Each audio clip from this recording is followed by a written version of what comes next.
ইহুদিদের সাথে মিশে নাই, খ্রিস্টানদের সাথে মিশে নাই, মক্কার কাফের মুশরিকদের সাথে মিশে নাই। সেই নবীর উম্মত না আমরা?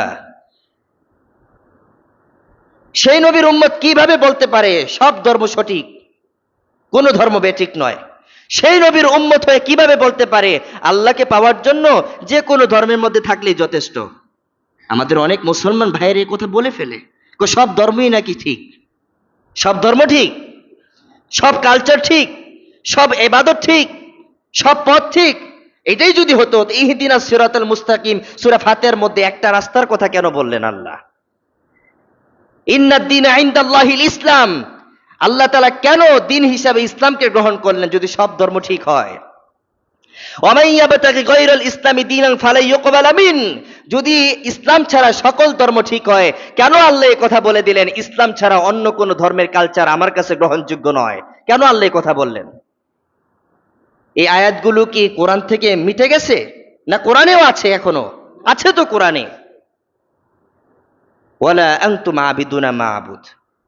এখন আল্লাহ বলতে চাচ্ছেন যে তোমরা যে আমি রবকে পাওয়ার জন্য এত কিছুর ব্যবস্থা করেছো, এত এত আয়োজনের ব্যবস্থা করেছো, তো এত এত আয়োজনের কথা তো আমি রব তোমাদের বলিনি।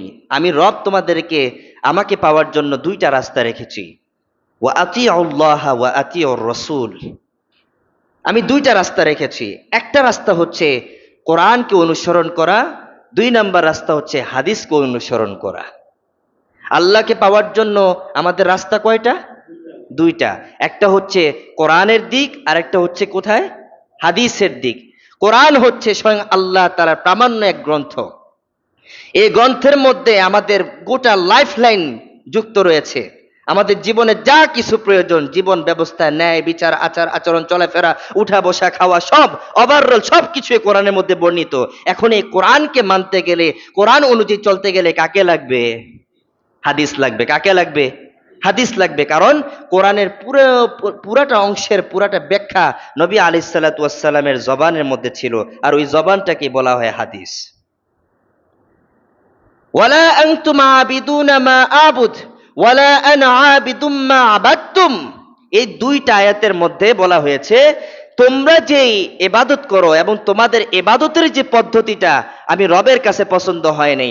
আমার নবীজি যেভাবে ইবাদত করেছে ওইভাবে যদি ইবাদত করো তাহলে আমি রবের কাছে এটা পছন্দনীয়। এতে বোঝা যায় রবের কাছে পছন্দনীয় হতে হলে, এর কথার অর্থ হচ্ছে যে আমরা যত ইবাদত করতেছি সকল ইবাদত কবুল হওয়ার জন্য দুইটা শর্ত। এক নম্বর শর্ত হচ্ছে ইখলাসের সাথে একমাত্র রব্বে কারীমের জন্য ইবাদত হতে হবে। নাম্বার দুই, ওই ইবাদতটা রাসূলের দেখানো সুন্নাহ অনুযায়ী হতে হবে। আমাদের ইবাদত কবুল হওয়ার জন্য কয়টা শর্ত? দুইটা শর্ত। ইবাদতটা একমাত্র কার জন্য হতে হবে? কার খুশির জন্য? কার সন্তুষ্টির জন্য? কাকে পাওয়ার জন্য? আল্লাহর। বাস এক নম্বর শর্ত পূরণ হয়ে গেছে। নম্বর দুই, সে আল্লাহকে পাওয়ার জন্য দুই নম্বর শর্ত হচ্ছে রাসূল আকরাম সাল্লাল্লাহু আলাইহি সাল্লামের সুন্নাহ। কারণ আপনি এই তরিকা ছাড়া আল্লাহ পর্যন্ত পৌঁছাইতে পারবেন না। পাঁচ ওয়াক্ত নামাজ, রুকু কিভাবে করেছেন আল্লাহ দেখিয়েছেন? কিভাবে সেজদা করতে হবে কোরআনে আছে? কিভাবে তাকবীরে তাহরিমা হাত উঠাইতে হবে, বাঁধতে হবে, কোথায় কোন সূরা যুক্ত করতে হবে, কোথায় কোন সূরা পাঠ করতে হবে, কোন রুকুনে গিয়ে কোন তাসবিহ পাঠ করতে হবে, কোরআনে কি এগুলো আছে? নাই। কোরআনে আসছে কি ওয়ারকাউ মার রাকিন, তোমরা রুকুকারীদের সাথে রুকু করো, ওয়াসজুদ ওয়াকতারিব, সিজদা করো আর আমার নিকটবর্তী হয়, আকিমুস সালাহ, তোমরা নামাজ কায়েম করো, ওয়া আতুজ যাকাত, তোমরা যাকাত প্রদান করো। কোরআনে শুধুমাত্র উৎসটা টেনে আনা হয়েছে, কিন্তু এই উৎসর ব্যাখ্যাটা দিয়েছেন মুহাম্মাদুর রাসূলুল্লাহ সাল্লাল্লাহু আলাইহি ওয়াসাল্লাম। কোরআন শুধুমাত্র একটা উৎস, কিছু কিছু জায়গায় তার একটা ব্যাখ্যা আছে, কিন্তু পূর্ণ ব্যাখ্যা নবীজির জবানে, পূর্ণ ব্যাখ্যা নবীজির কাজে, পূর্ণ ব্যাখ্যা নবীজির কর্মে, পূর্ণ ব্যাখ্যা নবীজির মনোসমর্থনে, নবীজির আনন্দে, নবীজির সন্তুষ্টে। সুতরাং নবী ছাড়া আপনি কোরআন কখনোই বুঝবেন না, কোরআন অনুযায়ী চলতে পারবেন না। এতেই বোঝা যাচ্ছে যে আল্লাহর কাছে আপনার ইবাদত কবুল হওয়ার জন্য নবীর দেখানো সুন্নাহটাও লাগবে। ঠিক না বে ঠিক? আমাদের সমাজে একটা বড় বিভ্রান্তি মানুষের মধ্যে ছড়ানো হয় যে কোরআনই একমাত্র গাইডলাইন, কোরআনই একমাত্র পথ, এছাড়া আর কোনো পথ নাই। কোরআনের বাহিরে যা কিছু আছে সব নাকি বানোয়াট। কোরআনের বাহিরে যা কিছু আছে সব কি বানোয়াট? আপনারা সবাই বলছেন না তো, আমার কথা যদি বুঝে থাকেন তাহলে বলেন, কোরআনের বাহিরে যা কিছু আছে সব কি বানোয়াট? কোরআনই কি আমাদের জন্য পুরা ব্যাখ্যার একটা গ্রন্থ?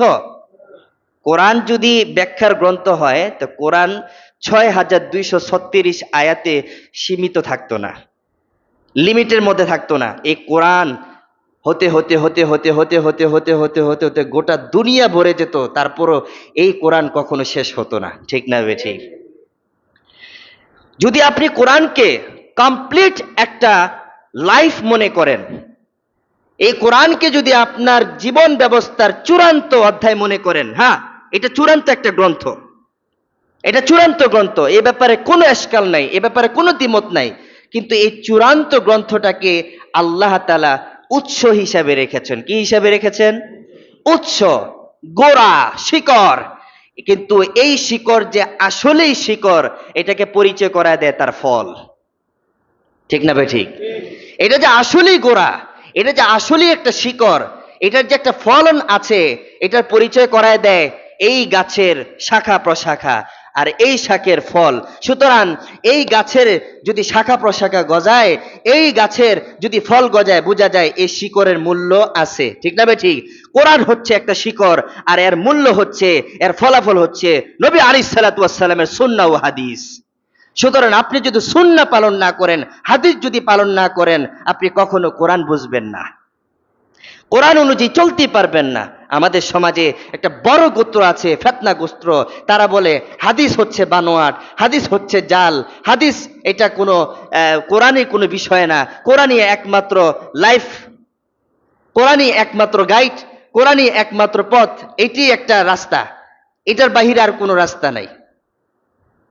নবী আলাইহিস সালাতু ওয়াস সালাম এই ব্যাপারেও উল্লেখ করেছেন, শেষ জমানায় কিছু মানুষ বের হবে যারা বলবে কোরআনই একমাত্র গ্রন্থ, রসুলের সুন্নাহ বলতে কোনো কিছু নাই।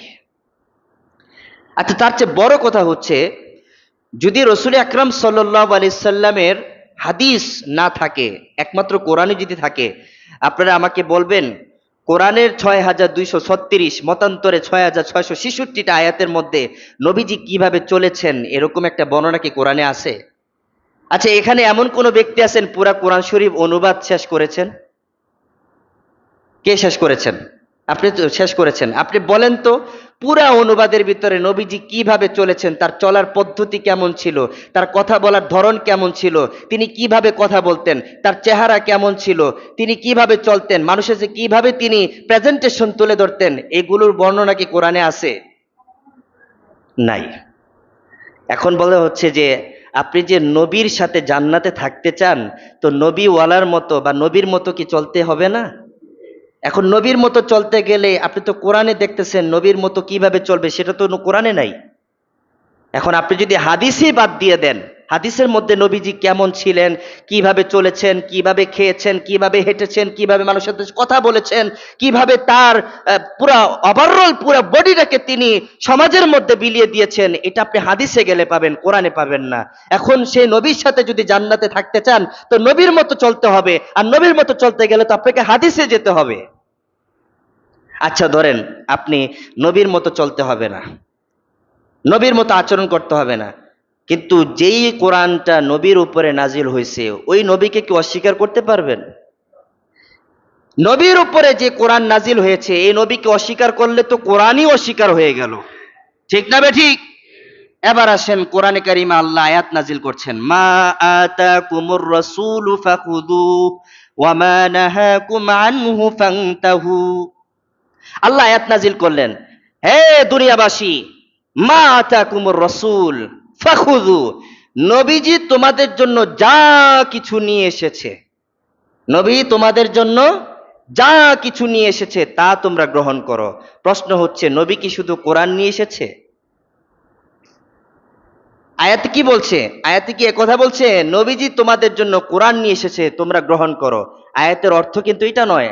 আয়াতে বলা হয়েছে নবীজি তোমাদের জন্য যা কিছু নিয়ে এসেছে, এ যায়ের ভিতরে কোরআনও আছে, এ যায়ের ভিতরে হাদিসও আছে। এই জায়ের ভিতরে সুন্নাও আছে। এতেই বোঝা যায় কোরআন নিজেই জবাব দিচ্ছে যে শুধু কোরআন মানলেই যথেষ্ট না, কোরআনকে বোঝার জন্য, কোরআনকে অনুধাবন করার জন্য হাদিসও লাগবে। লাগবে কি লাগবে না? হ্যাঁ, তবে আমরা এই কথা বলি, কোন জাল, কোন বানোয়াট, কোন দুর্বল, অকাট্য দুর্বল কোন হাদিস এটা আমাদের সমাজে গ্রহণযোগ্য নয় এবং সেটা ইসলামও গ্রহণ করে না। কিন্তু সহিহ হাদিস, যে হাদিসগুলোর উপর আমল হয়ে যাচ্ছে, সেগুলো যদি কোরআনের সাথে সাংঘর্ষিক না হয় তাহলে ওই হাদিসগুলোর উপর আমল করতে হবে, কারণ এই হাদিসগুলোই আপনাকে কোরআন পর্যন্ত নিয়ে যাবে। এই কথাটাই আল্লাহ সূরা কাফিরুনে বলছে, ওয়ালা আনা আবিদুম মা আবাদতুম ওয়ালা আনতুম আবিদুনা মা আবুদ। হে কাফের মুশরিকরা, তোমরা যে পদ্ধতিতে ইবাদত করো, এই পদ্ধতিতে ইবাদত করলে আল্লাহ পর্যন্ত পৌঁছানো যাবে না। তোমরা যদি আমার নবীর দেখানো পদ্ধতিতে ইবাদত করো তাহলে তোমরা আল্লাহ পর্যন্ত যেতে পারবা। কোরআনে কোথাও উল্লেখ নেই নবী কোন পদ্ধতিতে নামাজ পড়ছেন। কোরআনে উল্লেখ আছে নবীজি কোন পদ্ধতিতে জাকাত দিয়েছেন, যে 2.5% যে জাকাত দিতে হবে শয়ে, এ কথা কি কোরআনে আছে? হজ কিভাবে আদায় করতে হবে এ কথা কি কোরআনে আছে? নাই। তাহলে নবীর দেখানো সুন্নাহ পদ্ধতিতে যদি আপনি ইবাদত না করেন, আপনার ইবাদত কখনোই কবুল হবে না। এই জন্য আল্লাহ তাআলা সূরা কাফিরুনের ভিতরে দ্ব্যর্থহীন ভাবে বলে দিয়েছেন, আল্লাহর কাছে আপনার ইবাদত কবুল হওয়ার জন্য দুইটা জিনিস লাগবে, কোরআনও লাগবে এবং রাসূল করিম সাল্লাল্লাহু আলাইহি সাল্লামের দেখানো পথ, মত ও বাক্যলাপ এবং তার কর্মকাণ্ড লাগবে। এটা যদি না থাকে আপনার ইবাদত কখনোই কবুল হবে না।